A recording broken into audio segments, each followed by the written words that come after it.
You're listening to Offer Accepted, the podcast that's focused on fostering careers and growing teams in real estate. This podcast is brought to you by Pro REA Staffing, your nationwide recruiting resource for growing real estate teams.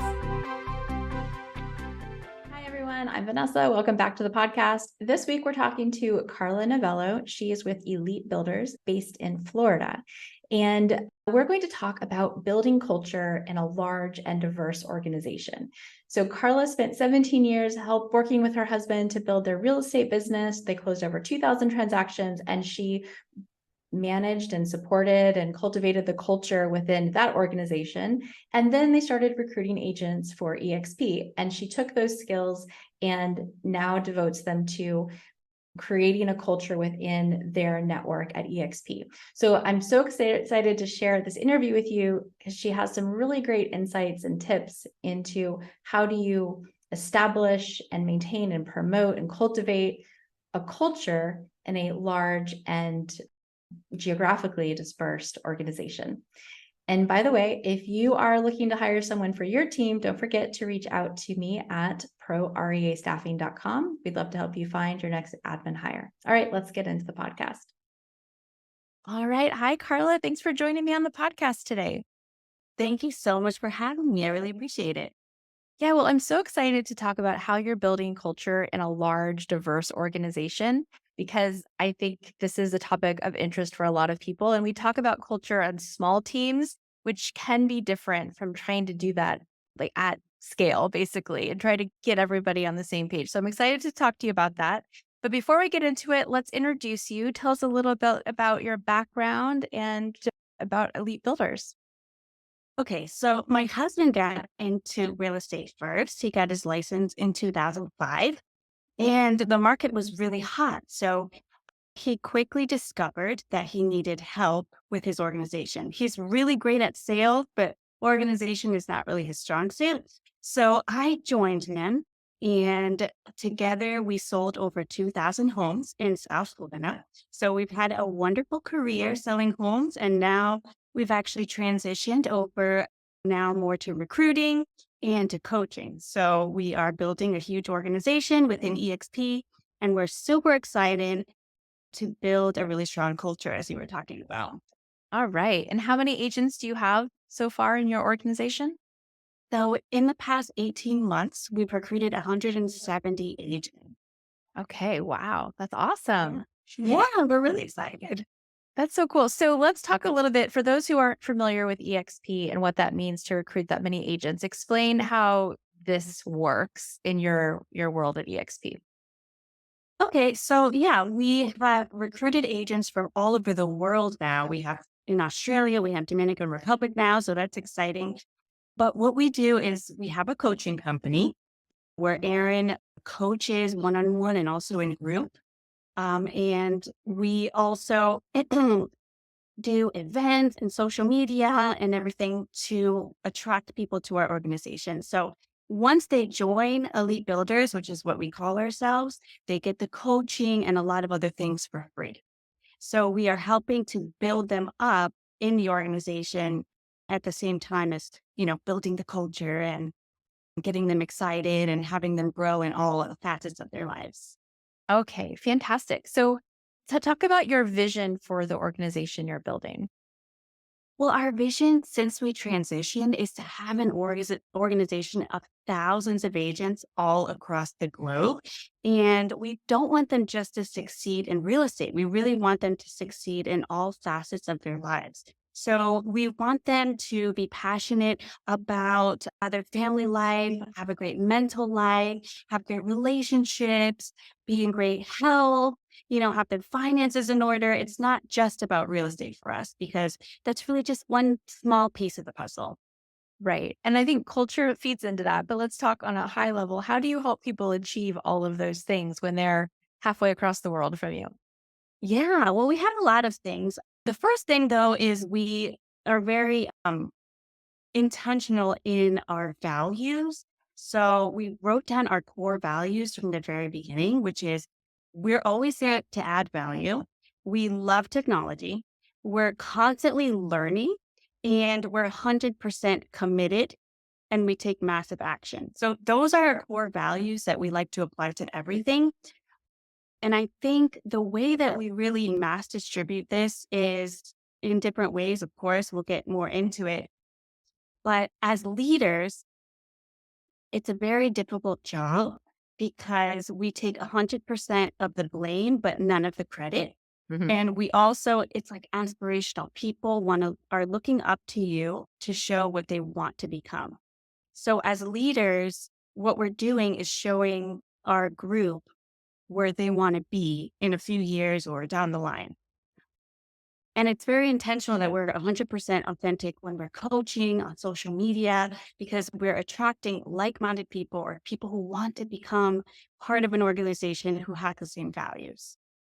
So a lot of the things we have events, we have subgroups, we have logos, we have swag, we have catchphrases. I mean, I can go on and on. So we're very intentional, but at the same time, a lot of it's organic because people see us, they see what we're doing, they see that we're authentic, and they want to be a part of that. Oh, I really just want to pause and hone in on this.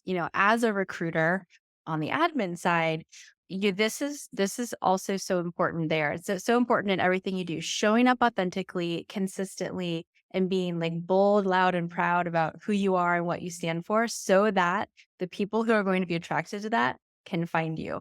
And the ones who aren't into that can choose to opt out.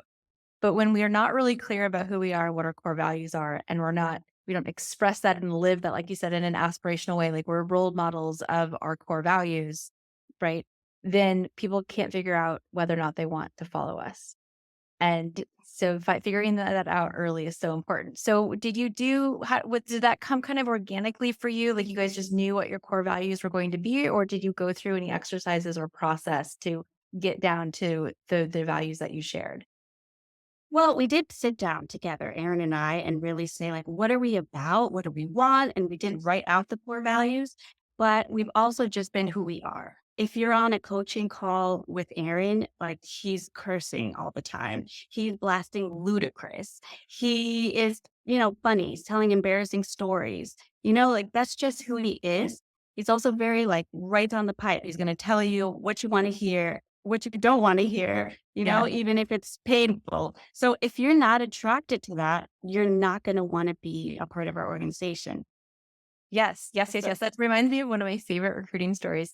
I was meeting with this agent in Canada actually, and she was going to hire us to fill an admin role. And as she's talking, she's sort of like yelling over her shoulder at someone. She's cracking kind of a crass joke at this person over here. And then finally she slams her hand on the table. She looks at me and she goes, "Look, what you got to know is that we are politically incorrect around here. It's rough and tumble. And if people can't hang, this isn't the right place for them. Oh, and by the way, if they can't quote Seinfeld, they can't work here." Like, as in they Wow. can't quote this TV show, right? I was like, well, this is new, but okay. So when I wrote the job ad, it was clear like culture fit was going to be incredibly important here, a very specific culture fit. So I put at the top, I put two Seinfeld quotes. And I said, if you don't know who said this isn't the right job for you. And it was very clear about what the culture was. And I couldn't believe it. Like people wrote essays as they applied to this job. We got phone calls. People were so excited to find a politically incorrect, rough and tumble, cursing real estate agent to work for. I mean, so just that really honed in for me how it doesn't really matter who you are. I mean, be a nice person, please. But like you can just be who you are, be it fully, and then there will be people who want to be around you. But when Yeah. you try to not be authentic, that's where we really get into trouble. Or we try to be vanilla, we try to, you know, be the person who is the right fit for everybody, then we're the fit for nobody. Exactly. And it makes it much more fun for us because the people who join are a lot like us. They like the same things. We have a great time. So it's a win-win really on both sides. Absolutely. Okay, so you mentioned a little bit about some of the mechanisms you use to reinforce your culture. You said like banners and chats. So let's talk a little bit more about those items that you lean into to reinforce your culture. Okay.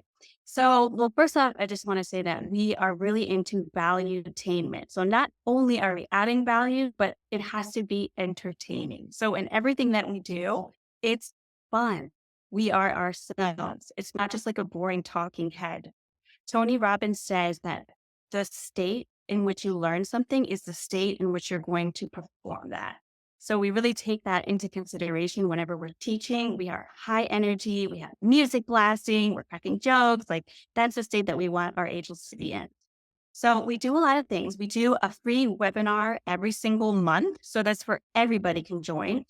And it's on different topics. There's social media or maybe the listing presentation or systems. So anybody, people can get different topics and different learning, and we can all get together in one place. We also have a lot of subgroups. So we have a health is wealth group where we're sharing recipes and workouts and encouraging each other. We have a clubhouse group where we do sales techniques and overcoming objections. We have a Facebook group just like sales topics in general. And then we have little subgroups of areas. So maybe a Florida group where Asians can ask specific questions about, South Florida. So that's a great way for people to really get to know each other more intimately. We also do in-person learning events that are local, and those are really critical because the webinars, they're great, but seeing someone face to face and really interacting with them face to face and giving them swag, giving them a t-shirt when they come in, it's special and it creates definitely a bigger bond if it's possible space. And we do socials once a quarter where we just maybe go out to cocktails and we can, talk more casually and people get to know us, we get to know them better. And the really exciting thing that we just started this year is we're going to do a gala at the end of the year. So we're having speakers come in, we're going to do a conference and then a big party that night. And the next day, a pool party. We're going to rent out cabana. So it's just kind of merging the learning, but also with the relationships and with fun. Oh, I love it. Wow. And what a cool job. What a fun place for you to sit to help to organize and orchestrate all of that. It's so fun. It really is. I mean, it sounds cheesy, but it is. And just basically getting to know people, loving on people, helping people. I mean, what could you not love about that? Amen. Right. All right. So let's talk about when you're recruiting people into your organization. How do you figure out whether or not someone is going to be a good culture fit for you? Well, I think what we said before is that you attract very like-minded people if you're 100% authentic. So we really don't really have to screen for people because we are attracting the type of people that we want.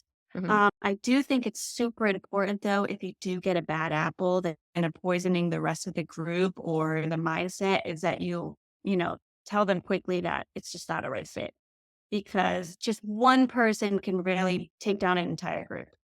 But so far, we haven't had any issues with that because I think we are so authentic of who we are and what kind of people we are that people are very similar when they join.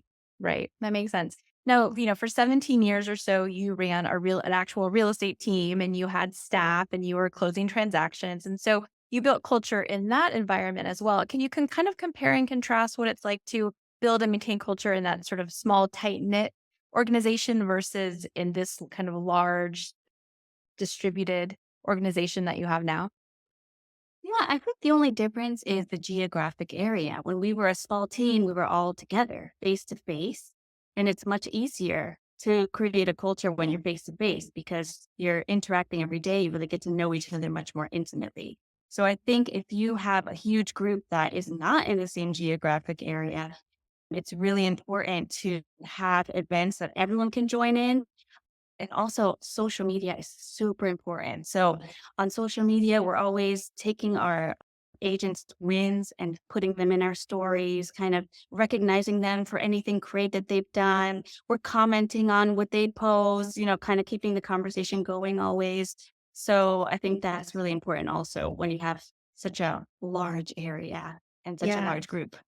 Well, and I think also when you're working with sales agents, that like public recognition is important to people with that personality style.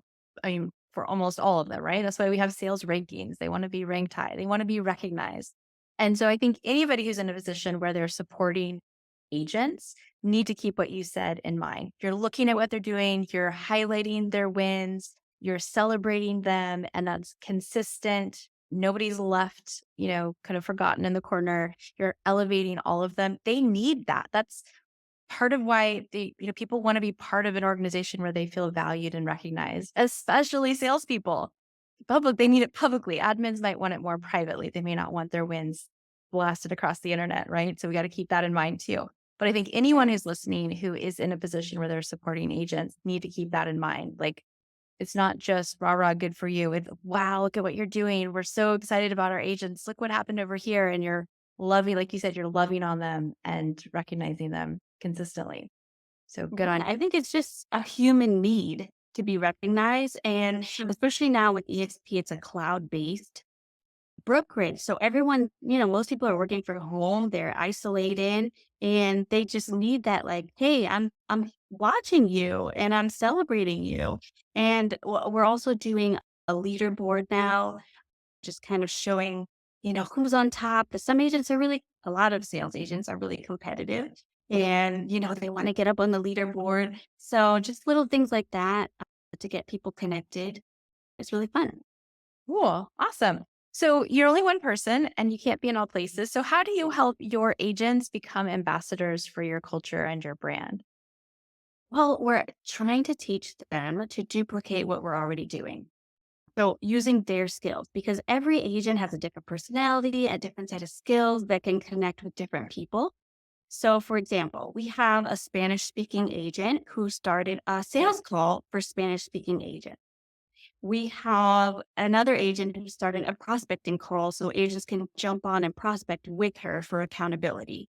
Hmm. And then we have another one who's like really good at social media. So now she's doing events, showing agents what she does to maximize her social media. So I feel like by doing what we're doing in our events, we're teaching other agents how it's done and then kind of encouraging them to go out and do their own thing. So it's just constantly duplicating yourself. Because like you said, we're only one person in one little area. And if we just try to grow it ourselves, it would take forever. Yeah, absolutely. I love that. Well, you have events every month. When is the next one that's coming up? So there's a webinar in August, and also we have an in-person event in August. So I believe the in-person is the 17th and the webinar is the 26th, but I sent you the links so that you can share it because we would love to see new faces. All of our events add a lot of value, whether you want to join EXP or not. We don't really care. We're just putting out the value there for free. So I would encourage anyone who's interested to join. Perfect. I'll add those links to the description and then the sort of a more of a evergreen link so that if you're listening to this in September or later, you can still see what events are coming up. Yeah, that'd be great. All right. Well, thank you so much. It was so great to meet you. And thanks for sharing all of your insight on building a culture and a large team. Thank you. I appreciate it.